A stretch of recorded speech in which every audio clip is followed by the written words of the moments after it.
everybody, and welcome back to the Jerry and Carol Harris Jewish Destiny series. I am your host, Rabbi Pinchas Landis, and let's jump right in to study some Jewish history together. So we are now firmly in the antebellum period, the period between World War I and World War II. And like many, or probably most of world history, this was a time of tremendous anti-Semitism. And we can just look throughout the world and see that Hitlerism didn't come from nowhere. It didn't come in a vacuum. The anti-Semitism was palpable throughout all of Europe. Because, let's face it, throughout world history, all you need is a little bit of unrest to bring about a lot of anti-Semitism. And that's what we see throughout the world at this time, to really lay the groundwork for all of the Jew hatred to ferment and to come together in the form of Nazism that would take over all of Europe.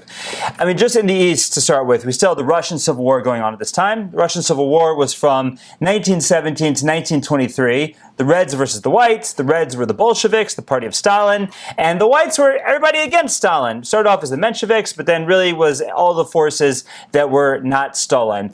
And in Russia, to the Whites, the Jews were red, and to the Reds, the Jews were Whites. So even though Jews were heavy up in the leadership of both factions, we're going to see the Jews suffer terribly under both white control and under red control. Under the Whites, it's estimated that for areas controlled by the Whites, that anywhere from 75 to 100,000 Jews were killed. And the way that the Reds perceive things is that anyone who was tainted by the Whites, anyone who was tainted by capitalism, couldn't be, they were infected. They couldn't be part of the great Russian Communist Federation, and so therefore they were often eliminated in purges. We're going to see that the thousands, or the millions of war prisoners that were taken by the Nazis and that were returned after World War II, well, Stalin is going to say, well, they were tainted by the West. They were tainted by the poisons of the bourgeoisie, the poisons of capitalism, and they will be eliminated in some of the purges of Stalin after World War II. It was crazy if you think about it. They were fighting for Stalin. They were prisoners of war, but since they were tainted by the West, now they have to be eliminated. So the Jews suffered terribly during the Russian Revolution, and even after the settling of the Russian Revolution in 1924, the Jews will continue to suffer terribly under communist rule. And it'll eventually destroy whatever's left of the Jewish communities. At the end of World War I, it's going to be totally destroyed by the communists, because we're going to see that shuls will be closed, yeshivas will be closed, and even though the Constitution, the Russian Constitution, will allow for the lack of persecution, we'll see there's even efforts of staying off anti-Semitism. It's going to be too deep in the mother's milk of the Russians, and we're going to see whatever's left of the Jews in communist Russia is going to be tremendously destroyed. And even the Jewish leadership of the Bolsheviks, of the Reds, will eventually be squeezed out by the purges of Stalin. Trotsky, for example, will be assassinated by Stalin or killed by Stalin, and all the Jewish leaders of the communist movement will eventually be weeded out, so that by the time we get to a post-World War II world, the Communist Party, at least the leadership of the Communist Party, will no longer be at all Jewish. So it's kind of crazy that the Jews were such a force to begin with, such a force to reckon with in the early days of communism. By the time communism becomes the fascist world power that it becomes, the Jews are going to have been eliminated from the mix. And, I guess if you want to look at the anti-Semitism of the Russians, like we said, part of it's just in their mother's milk. It's been there for a very, very long time. And just because you change from the Romanovs to Stalin doesn't mean that culture leaves. But beyond that, there's also a philosophical reason why the Bolsheviks took issues with the Jews. And there's actually a telling story in Menachem Begin's memoir that when he was a prisoner in Siberia and being interrogated by one of the communist interrogators, the interrogator told Begin, he said, you know what our problem is with Zionism? That Zionism takes the best Russian Jewish minds. If it wasn't for Zionism, we would get those as communists. So it's interesting that there was a little bit of a battle for the Jewish mind, a battle for the Jewish youth, that in many places in the Jewish community, Zionism was winning, and therefore the communists were upset that some of the great Jewish minds were going to be Zionists instead of communists.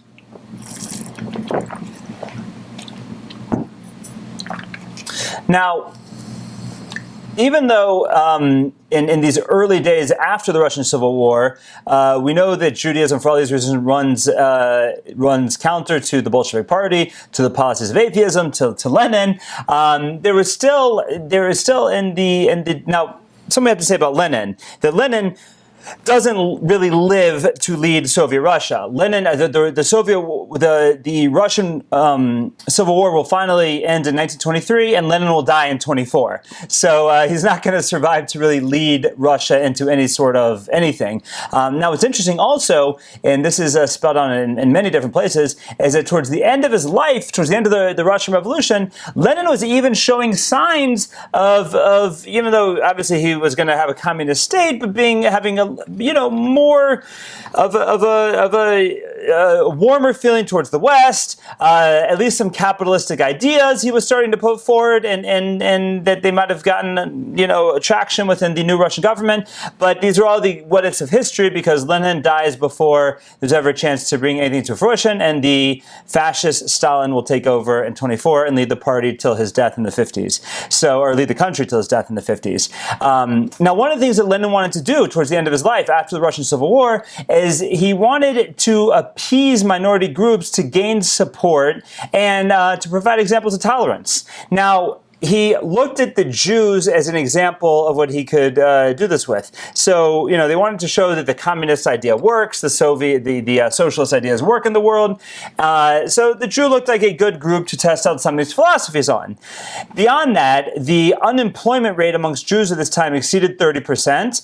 Now, part of that was because of pogroms. Part of that was because of state anti-Semitism that prohibited Jews from being craftspeople or owners of small businesses. But be it as it may, the downtrodden nature of the Jewish community in new Soviet Russia was very apparent to Lenin.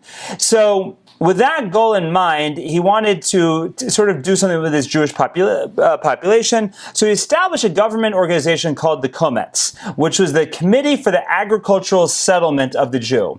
Now, the concept was this. They would find some place in the Soviet Empire, the Soviet Russia, where they needed some sort of buffer zone. They needed to put someone there to, for political reasons, for military reasons, whatever it might be. And they could take the Jews and at the same time help to rehabilitate the Jews, to get them working again, and to be a true example of what a true Soviet community could look like. So in fact, the slogan that they said about this concept was that it should be socialist in content and national in form. Now, beyond this, based on that anecdote we have from Menachem Begin that we just said, the Soviet also wanted to offer an alternative to Zionism, because at this point you had the British mandate in Palestine, you had the idea throughout the Jewish world that Palestine was going to become a Jewish homeland. We'll see how that works out, and this was supposed to be a counterweight to Zionism, because, like we said, many of the greatest minds were going to form a Jewish state in Palestine. Well, Lenin was saying we can have a Jewish state right here in the Soviet Union. And to that end, the Jewish Autonomous Oblast was founded in 1924, and it was founded on the eastern part of the Russian-Chinese border, basically a wasteland. But there was again military strategic intent with putting a population there, because there was an area that regularly went back and forth between the Russians and the Chinese. So that's when this Jewish state within the state was founded within the Soviet Union. Now, at its height, which was right in the 1940s, it never had more than 50,000 Jews, and the area was never more than 25% Jewish. And it's all going to be basically eradicated after World War II, when a lot of the more anti-Semitic laws become institutionalized within communist Russia. But it's just interesting how there was this attempt to make a Jewish state within the Russian Communist Empire, within the Soviet Union. Now, even though during the Russian Revolution, then during the early days of the Soviet Union, the Jews, as we said, were being murdered, purged, treated terribly throughout the communist empire. The Jews of the world didn't really get that message, or they at least hid that message, because it was the socialist left-leaning Jews of the world that took the messages of communism everywhere. And the Holy Father Stalin's word was sacrosanct, and you still had Jews leading preceding Soviet revolutions or socialist revolutions everywhere else in the world. Any other place during the Red Scare in America, during the almost socialist revolution in Germany, it was always Jews at the helm. So even though, it's kind of funny how the Jews really took to communism and just ignored the anti-Semitism that was going on in the first communist experiment in the world. Now, in the wake of all the treaties of the Paris Peace Conference, you had all these small countries that we discussed last week. And initially, the Jews were very hopeful as to what that would mean for the Jewish plight in Europe. Most of these small countries, quote unquote, guaranteed the rights of the majority population. That was one of Wilson's 14 points. That was supposedly part of the Paris Peace Conference and the part of the establishment of these small countries. Be it as it may, it didn't happen in virtually any country except for Czechoslovakia, which would be the first country taken over by Hitler. So that's how it plays out. And in many of these new countries, again, the anti-Semitism that is deep in their mother's milk comes out, and the Jews are treated terrible in virtually all of these new countries. Like we said, save Czechoslovakia.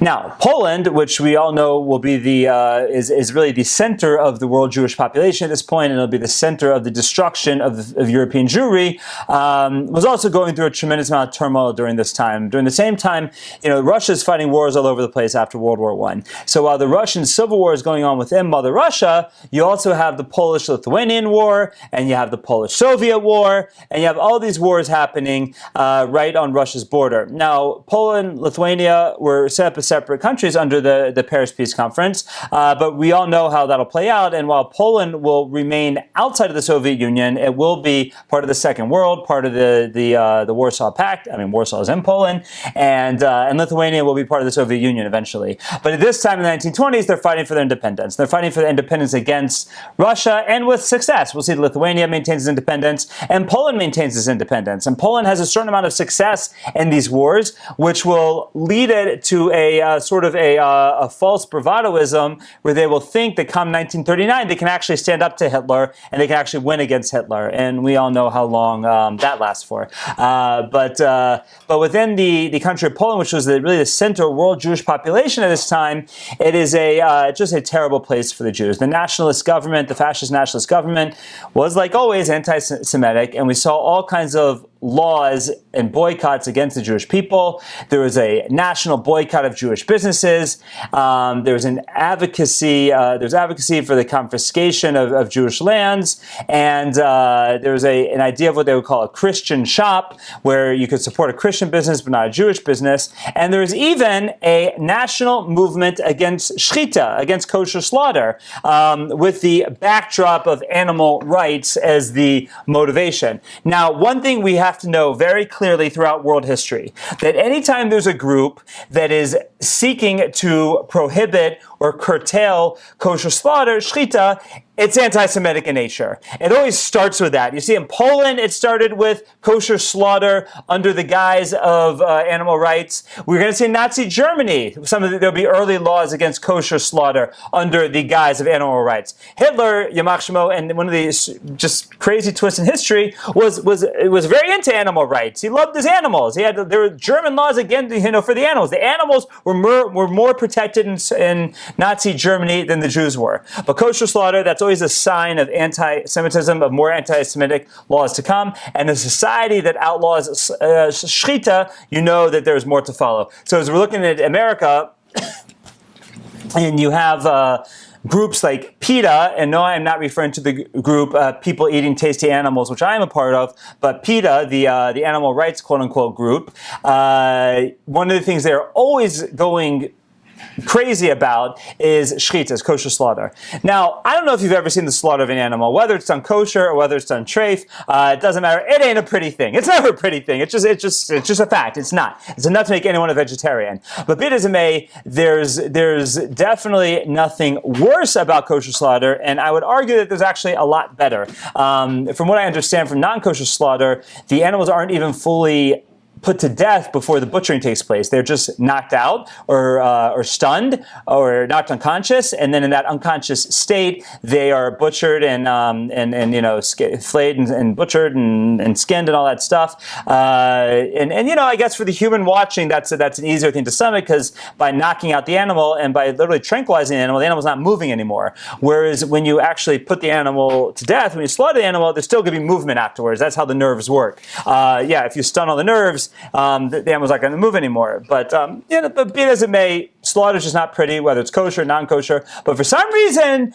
PETA, the Polish, and everything in between, they always start with kosher slaughter in the name of animal rights. But it is nothing more than anti-Semitism when we see it. Let's just get that out very clear. PETA is anti-Semitic, okay? In case anyone's not getting the message, PETA is anti-Semitic. Poland was anti-Semitic.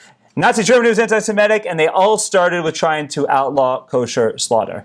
This was the situation in the Polish dictatorship. It was very rough for the Jews, but it's easy to understand how when Hitler comes to power there, the anti-Semitic Nuremberg laws, the concentration camps, no problem. Polish people were totally fine with that, and that's what we're going to see once the Nazis will take over in Poland. Now, one interesting thing that does happen in the interbellum period, Poland in general was very heavily Hasidic. Many of the main Jewish population centers had big Hasidic populations, mainly Hasidic populations, and we're going to see that an amazing, really one of the amazing personalities of the interbellum period was a rabbi by the name of Rav Meir Shapiro, Zecher Tzadik Livracha. Now, he's a Hasidic Rebbe, a Hasidic Rav, and a true leader of the Hasidic movement. Now, he sees what's developed in the Lithuanian yeshivas that we talked about in previous sessions, and the great level of Torah scholarship that has come about through the Lithuanian yeshivas, and he has a goal of replicating that for the Hasidic world. And to that end, in 1924, he begins the process of building the Chochmei Lublin Yeshiva in Lublin, Poland. And it is like we said, it's a Hasidic yeshiva modeled after the Lithuanian yeshivas. He builds a tremendous building. It's finished in 1930. And it becomes really the flagship of the Hasidic world, of the Hasidic yeshivas. Now, unfortunately, he's only going to lead that yeshiva for 3 years, because he will pass away in 1933. And then when the Nazis take over Poland in 1939, the building becomes, all the Jewish articles become ransacked, and it becomes a German police station. Afterward, the Poles and their sense of history and reparations and making right for the Jewish people make it a medical college, and it remains a medical college until, I believe, 2007, or somewhere around the early 2000s, actually, when it is given back to the Jewish community of Warsaw, the small fledgling Jewish community of Warsaw today, and they built it into a hotel and a historic site. Interestingly enough, the restaurant there is not kosher. You can actually get kosher food, it says on their website. But I was actually there at the time when the medical college was moving out, before the renovations had started. And now it really is a beautiful building. They restored it in a beautiful way. And one of the interesting things that happens there is connected to Rav Meir Shapiro's other major legacy, and that is that the same year that he begins the process of building the Chochmei Lublin Yeshiva, he founds the Daf Yomi, the concept of Daf Yomi. This is at the First World Congress of the Agudas Yisrael in 1924 in Vienna, and he introduces the idea that if one was to study one folio page, that's one page front and back of the Talmud every single day, then in 7.5 years, they would complete the entire Talmud. And that's the concept of what we call Daf Yomi. And what's really, we give Rav Meir Shapiro credit, but really it was the Ger Rebbe, one of the other leaders of the Agudas Yisrael, who really was the Ger Chassidim was one of the biggest groups in Europe. And they buy into Rav Meir Shapiro's idea and really take it on Rosh Hashanah of that year, which was the beginning of the first Daf Yomi cycle. And now here we are, I believe it's like 13 cycles later, and in January 2020, just before the pandemic took over the world, I think it was the 13th Siyum Hashas, or in the 14th cycle, I forget what the numbers are exactly, but the big celebration took place at MetLife Stadium in New York to a sellout crowd of over 90,000 Jews, with many, many satellite locations across the world, and for I think the third time or the fourth time, a satellite location and none other than the Chochmei Lublin Yeshiva. This is a very nice addition to the 7.5-year Daf Yomi celebration. Okay, so that's Eastern Europe, that's Poland, and so it's interesting that when we talk about this interbellum period, a time of tremendous anti-Semitism, the writing in many ways was on the wall, but we're going to see that the options of where Jews could go was slowly but surely dwindling to a list of almost nothing. Now, in Western Europe at this time, where the Jews had already been emancipated for going on 100 years at this point, it's very interesting because we have this dichotomy going on that there's a tremendous amount of anti-Semitism within Germany, France, England, and all these places. And in Germany, while there's a tremendous amount of anti-Semitism, there's also a tremendous amount of intermarriage and assimilation. Almost 1/3 of German Jewry before World War II is intermarried, and between the intermarriage and just general assimilation, losing Jews to communism and all these other isms that are going on in the world, we see that even though there was a tremendous population boom during the 19th century, that in the early part of the 20th century, after World War I, the numbers go down. The numbers went down during the war with all the Jews that were killed during and as a result of the war, and the numbers are going to start dwindling at this point to where the population growth of the Jewish people will come to a standstill, and then we all know what will happen in World War II to Jewish Europe. Now, there's an interesting event that takes place in the Slobodka Yeshiva. The Slobodka Yeshiva was located in, Slobodka was a suburb of the town of Kovna, Kaunas, which was the capital of Lithuania, or the Jewish capital. I think it was the real capital too, if I'm correct. And it was a major Jewish population center. And the Slobodka Yeshiva was one of the major yeshivas in Europe at that time, during the interbellum period. Now, in 1924, there had been a number of edicts by the Lithuanian government.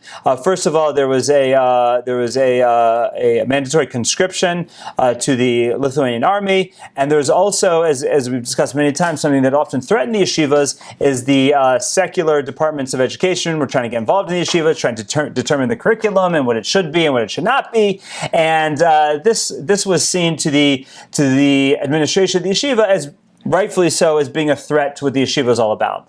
So at that point, the yeshiva starts to explore moving from Lithuania to mandatory Palestine. We discussed a lot about what was going on in Palestine at this time. And they started the process of moving to Palestine. So in order to explore this process, the Alter Slobodka, Rav Nosson Tzvi Finkel, who is considered the head of the yeshiva, sends two of the Rabbanim of the yeshiva, Rav Avram Grzinski and Rav Yecheskel Sarna, to Palestine, to Israel, to look for a location for the yeshiva. And ultimately, they decide on the city of Hebron. Now, just a reminder of the demographic of Israel at this time.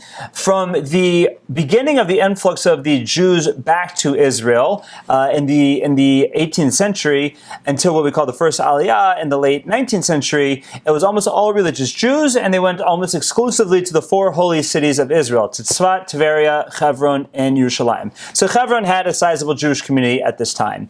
And the rabbis, Rav Yecheskel Sarna and Rav Avram Grzinski, decide that Hebron is the right location for the Israeli, or Palestinian really, division of the Slobodka Yeshiva.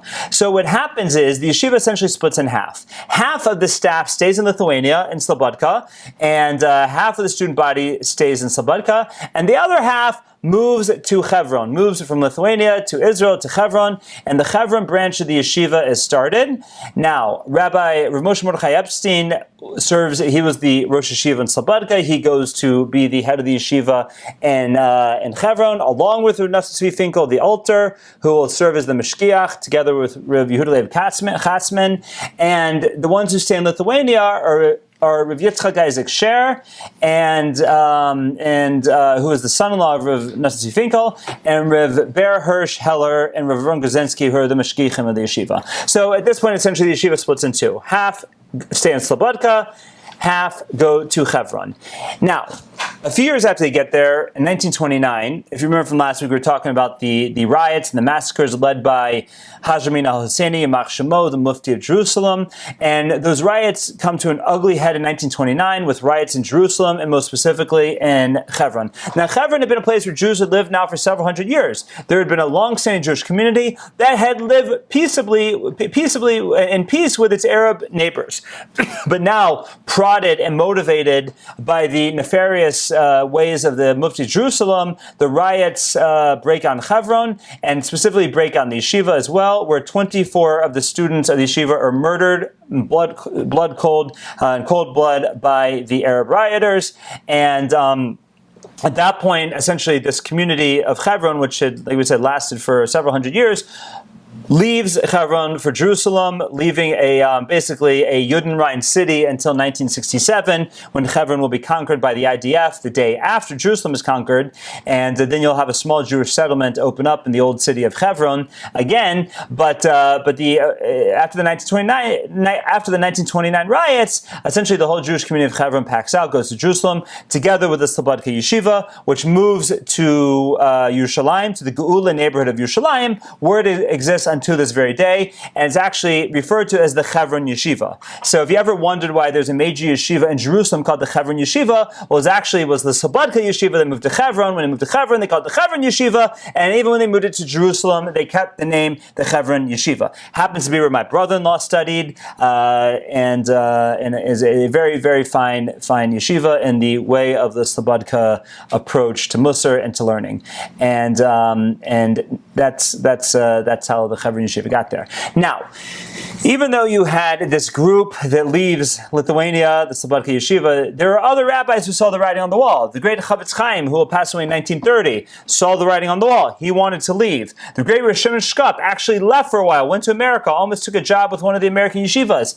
In all these cases, the other leaders begged them to come back, begged them to stay, because they knew if the Chavetz Chaim was to leave, the Alter Slobodka had already left, if Rosh Shimon Shkup left, they knew that then the lights would just be shut out on everyone else there, and it would just be mayhem, and there'd be nothing there for the Jews left. So, this is part of the struggle. We look with hindsight and say, well, if things are so terrible and so obvious, why didn't the Jews leave? Well, it's terrible and it's so obvious to us with the hindsight of time and the study of history, but it wasn't necessarily always so obvious to everybody there. That being said, many of these leaders did see it, but they knew they weren't just going to be able to snap their fingers and get everyone out. And even they could call for people to leave, as was done in many communities, not in all communities. They couldn't guarantee that everyone would leave, and more importantly, where would they go? I mean, the story of the Slobodka Yeshiva got back to Lithuania, got back to Poland. People knew what happened to the Slobodka Yeshiva with the Hebron massacres. And not to mention, at this point, we're going to see as a response to the Hebron massacres, the British are even going to turn off immigration or really slow down immigration. And it's just going to leave the question of even though the writing's on the wall, where are we going to go? How are we going to get everyone there? How are we going to get everyone there without destroying our Jewish character? And that's the problem that is going on in the Jewish world in Europe at this time. Now, another phenomenon that takes place after World War I is what we call the Third Aliyah. The Third Aliyah is looked at the time period of the influx of Jews to Israel from 1919 to 1923, and it was really triggered by all these forces. This is after the end of the Russian Revolution, so lights are shut on Russia, and it was just a situation like we said where there were probably 100,000 Jews killed, 500,000 Jews left homeless as a result of the Russian Revolution. You had this anti-Semitism throughout all of Europe that we were just describing. You had the Balfour Declaration, which said that Britain was supporting a Jewish homeland in the land of Israel. And as we had talked about before, that yes, about 2.5–3 million Russian Jews had immigrated to America between 1880 and 1920. Now we have the Emergency Quota Act in the United States, which will limit the immigration of people from Eastern Europe, which is people, but mainly focused on trying to get Eastern European Jews to stop coming. Now, what the Immigration Act said was that no more than 3% of the representation of any country could come to no more than 3% of the populace of a country that was already represented in America could come. So, for example, if there were, let's say, like we said, there were 3 million Russians in the United States, so no more than 90,000 could come. Now, that's not a lot if you think about it, considering there were hundreds of thousands coming. All of a sudden, to be limited to 90,000, 80,000, whatever it was, that's limitation. But then that would be the Emergency Act, but eventually we'll get to the Immigration Act of 1924, which will lower that to 2%. So again, if it was whatever it was, 2.5 million Russian Jews, only 50,000 would be allowed in at any given point. And even those 50,000, it wouldn't be made easy. You have to have a sponsor. It had to be clear that you have a job and a way to support yourself and not become a leech onto society or whatever kinds of terrible words they use. But everyone knew that these immigration acts were focused on stopping the Jews of Eastern Europe from coming to America. So, the options to leave Europe are running out. America was basically closing its doors. All these new countries and the result of World War I were proving to be just more harbingers of anti-Semitism. We all know what Russia was. So, where are you going to go? So there was a move to get, once again, to get Jews to go to Israel, to go to Palestine. And about 40,000 Jews will come as a part of the Third Aliyah.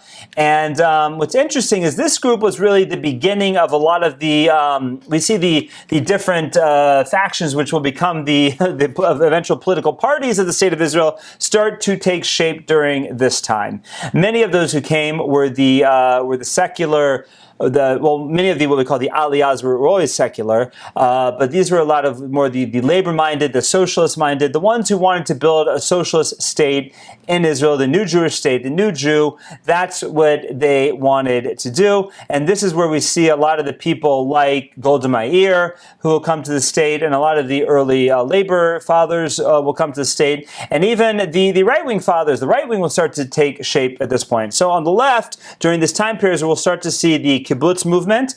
Now, one of the things that throughout the Zionist movement is there's always a big focus on the youth movement, because they knew if they could inspire the youth, they would eventually make Aliyah and become the founders of the state. So what becomes the kibbutz movement is spawned by the Shomer HaTzair movement. That's the labor movement, and the youth movement of what becomes the Labor Party or the Mapai Party.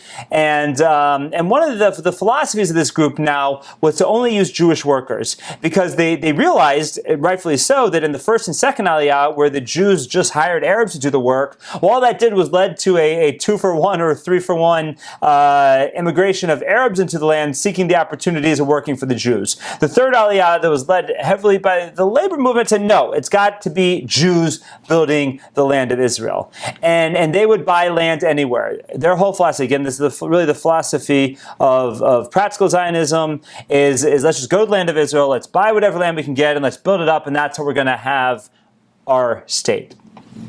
Now, it was at this time that revisionist Zionism takes form. Now, revisionist Zionism is led by a man named Vladimir Jabotinsky, or Zev Jabotinsky, and the idea of kind of revisionist Zionism is he was trying to revise the philosophies of Herzl, Weizmann, Ben-Gurion into what he thought was the right perspective, which was that the Jews should have sovereignty over the entirety of Eretz Yisrael, of land of Israel, and that includes biblical Israel. So that includes Transjordan, regular Israel, the whole thing. He felt that that the whole thing should be a Jewish state, and he challenged the approach, for sure, political Zionism, but even in many ways the approach of practical Zionism, that just going all over the place buying land. No, it was that was, he felt, was a compromise, saying, oh, we'll settle for this, we'll settle for that. He said, no, we need it all. We need all of biblical Israel. That's what belongs to the Jewish people. Now, what's interesting is we mentioned last week that he was the one who was charged with protecting the Jewish community during these riots, inspired by Haj Amin al-Husseini and Mak Shemo. But he really got his military training from of all people, the British. He was one of the founders of the Zion Mule Corps in World War I, which was the first Jewish corps that fought with the British against the Ottomans, and then that morphed into the 38th and the 42nd battalions of the Royal Fusilizers in the British Army. And so he got a lot of his military training really from the British, who will eventually be the enemy. But having this new movement, this revisionist Zionist movement, will will succeed in really uniting the left of Ben-Gurion and Weizmann, who themselves were bitter feuds, but they were much more closely aligned philosophically than they were to Jabotinsky. And Jabotinsky and Ben-Gurion will be mortal enemies, and the enemy of my enemy is my friend. So Ben-Gurion and Weizmann will be able to make a compromise and work together, standing off against Jabotinsky. Now, Jabotinsky will regularly break away from the Zionist movement, rejoin, break away again, based on when he takes issue with different things and feels that there's affronts to the future Jewish state. Now, informing this concept of revisionist Zionism, in 1923 he founds a youth group which he calls Beitar. Now, Beitar, in one sense, is a sort of a yarmulke tip or a hat tip to the last Jewish stronghold in Israel at the time of the Bar Kokhba revolt in the year 135, led by Shimon Bar Kokhba. And so it's a sort of a hat tip to the last stronghold, but it's also an acronym for its Beis Yud Tes, which stands for Bris or Brit Yosef Trumpeldor. And Yosef Trumpeldor was the leader of the revolt of Tel Chai. And a lot of the inter-settlement battles between the Jews and the Arabs that were going on at this time, one of those battles took place in the north in an area called Tel Chai. And the leader of the Jewish militia there was a man named Yosef Trumpeldor. And in that battle for Tel Chai, there will be 8 Jews will be killed. One of them is Yosef Trumpeldor. So he was looked at as the sort of the martyr forefather of this movement of revisionist Zionism. Now, there will also be a settlement founded in honor of the 8 Jews who will be killed in Tel Chai, and that's the city now of Kiryat Shmona in the Golan Heights, and that's named for the Shmona, for the 8 that died in the battle for Tel Chai. He also, in 1925, forms a political movement that he calls Hatzohar, which is an acronym for Hatzionim Hatzionim HaRevisionistim. So this is a typical modern Hebrew of taking an English word and just making it sound Hebrew. So Hatzionim HaRevisionistim just means revisionist Zionism. Hatzionim, Zionist, revisionist Zionism. So his political party is called Hatzohar, which means revisionist Zionism. In 1931, he forms a paramilitary group called the Irgun, which after the founding of the state will be rolled into the IDF together with the other paramilitary groups of the Haganah and the Lehi, the Stern Gang, and they'll all eventually form the Israeli Defense Force. Now, just to fast forward on the political playout of revisionist Zionism, in 1948, with the founding of the state, the party that Jabotinsky founded of Hatzohar will basically have a split, and the real leader, who at this point will be Menachem Begin, who's the protege of Zev Jabotinsky, will found a new party by the name of Cherut, meaning freedom, and that'll really be the mantle of taking the torch of Jabotinsky, and that'll be the opposition party until they come to power in 1977. But first in 1973, it'll merge together with some other right-wing parties, and they'll call themselves Likud, which means the consolidation. So the Likud party of today means the consolidated party, because it was the consolidation of the right-wing parties in 1973, and the actual full name of Likud in English was the National Liberal Movement. So it's kind of a funny thing that they're not so liberal and they're the right-wing party, but they were called the National Liberal Movement, and Likud just means the consolidated party, but it's all consolidating these ideas of revisionist Zionism that were started by Zev Jabotinsky and continued on by his protege, Menachem Begin. Now, during World War II, while Jabotinsky was on a visit to New York, he was working on building support with the United States to found a Jewish army which would help fight the Nazis in Europe. And on August 3rd, 1940, Jabotinsky has a heart attack in America, and he left in his will that he didn't want to be buried, or he wanted to be buried wherever he passed away, and then wanted to be returned to the land of Israel once it became a Jewish state, and to be reinterred in the land of Israel. Now, he died while in Hunter, New York, working at a Jewish self-defense camp, helping to train Jewish soldiers. Now, what's interesting is, just to show how far the rivalry can go between political enemies, is that even though Jabotinsky's will says that he wants to be, buried wherever he dies and reinterred to the land of Israel once the state of Israel is established, in 1948, Ben-Gurion will totally ignore this request, and he'll refuse to allow Jabotinsky to be reinterred to the land land of Israel. And finally, in the 60s, Levi Eshkol, who will also be a Mapai prime minister, but Levi Eshkol will make an order that will allow for Jabotinsky's will to be carried out, and he and his wife will be reinterred on Mount Herzl, in the Mount Herzl Cemetery in Jerusalem in 1964, and a monument will be built there to Jabotinsky. So, but this is really, we see the beginning of the political divide in the land of Israel that exists until today. You know, we're about to, I think the week after the American elections, we have the Israeli elections, and we have the ongoing struggle between, it used to be the struggle between the left and right in these days that we're talking about, but nowadays it's really the struggle between the right and the center. There's no more left wing for the most part in Israel. It's the struggle between the right and the center. But a lot of those divisions really start at this time.